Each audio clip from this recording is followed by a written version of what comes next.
Edison கண்டுபிடிப்புகள். தொடர் மின்சார விளக்கும் எடிசனின் விடாமுயற்சியும். கதை குட்டி எடிசனுக்கு. இருட்டை கண்டால் பிடிக்காது ஏன் இந்த இரவு நேரத்தில்? நிலவு மறைந்தால் மட்டும் உலகம் கருப்பாக மாறுகிறது. பகல் போல இரவிலும் வெளிச்சம் கொண்டு வர முடியாதா என்று யோசித்தார்.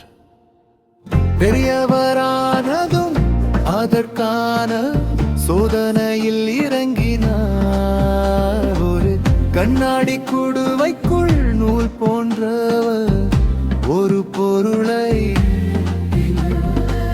வைத்து மின்சாரத்தை பாய்ச்சினால் அது எரியும் என்று நம்பினார்.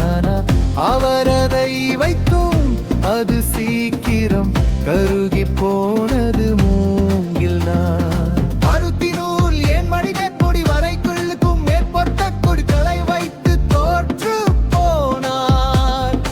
ஊர்க்காரர்கள் சிரித்தார்கள், இது நடக்காத காரியம் என்றார்கள். ஆனால் எடிசன் சொன்னார், நான் 1000 முறை தோல்வி அடையவில்லை, எரியாத 1000 வழிகளை கற்றுக்கொண்டேன்.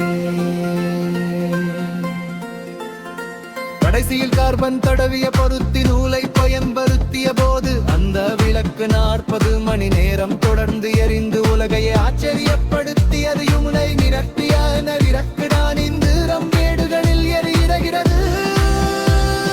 குழந்தைகளுக்கான நீதி, தோல்வி என்பது முடிவல்ல, அது ஒரு புதிய பாடம். முயற்சி செய்தால் இருளையும் வெளிச்சமாக்கலாம்.